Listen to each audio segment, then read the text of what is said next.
Admit करके बोलने का मौका दिया। सबसे पहले तो मैं इनका नोटिस क्यों स्टैंड नहीं करते हैं और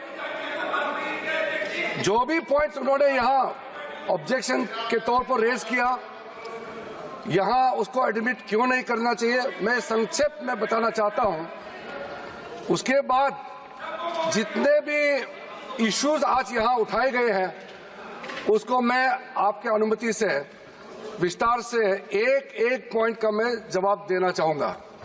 और मैं ये मानता हूं, विश्वास है कि मेरे बात को ध्यान से सुनने के बाद अंत में इन्होंने जो भी आशंकाएं व्यक्त किए हैं या गलत तरीके से यहां बातें बताया गया है, सब चीज को मैं दूर करूंगा।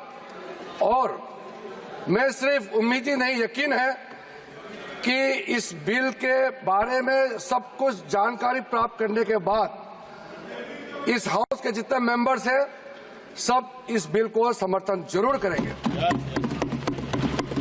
सबसे पहले अध्यक्ष महोदय जी, इन्होंने कॉम्पिटेंसी का मुद्दा यहां उठाया।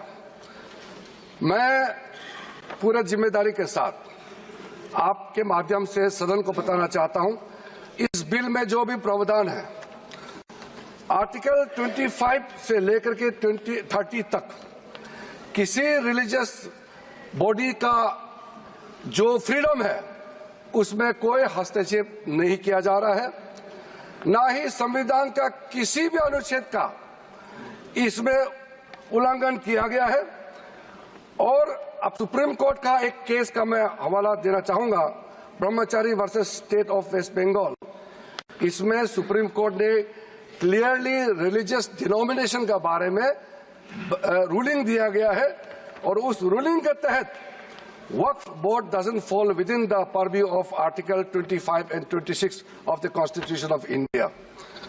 दूसरा सर, इसमें हमने जो ब्रॉड बेस किया है, किसी का हक छीनना तो बात छोड़ दीजिए, जिनको हक नहीं मिला है उनको हक देने के लिए ये बिल लाया गया है।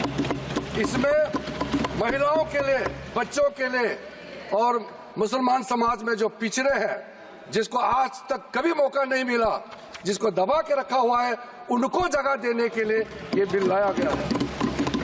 और सर, संविधान के कंकरेंस लिस्ट एंट्री नंबर 10 और 28 में आज के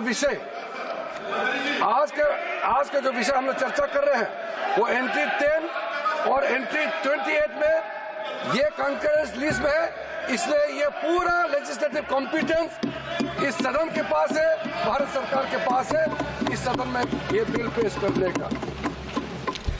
अध्यक्ष महोदय जी, जैसे मैंने कहा है, सबका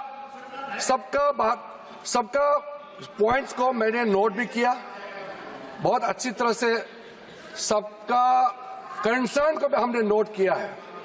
मैं बारी बारी से कहना चाहता हूं, सबसे पहले तो सर, ये वक्फ अमेंडमेंट बिल ये पहली बार इस सदन में पेश नहीं किया गया है। अंग्रेजों के जमाने से लेकर के उससे पहले का लंबा इतिहास में मैं नहीं जाना चाहता हूं, लेकिन आजादी के बाद सबसे पहले ये एक्ट लाया गया है। 1954 में सबसे पहले ये एक्ट लाया गया था। उसके बाद कई अमेंडमेंट हुए सर।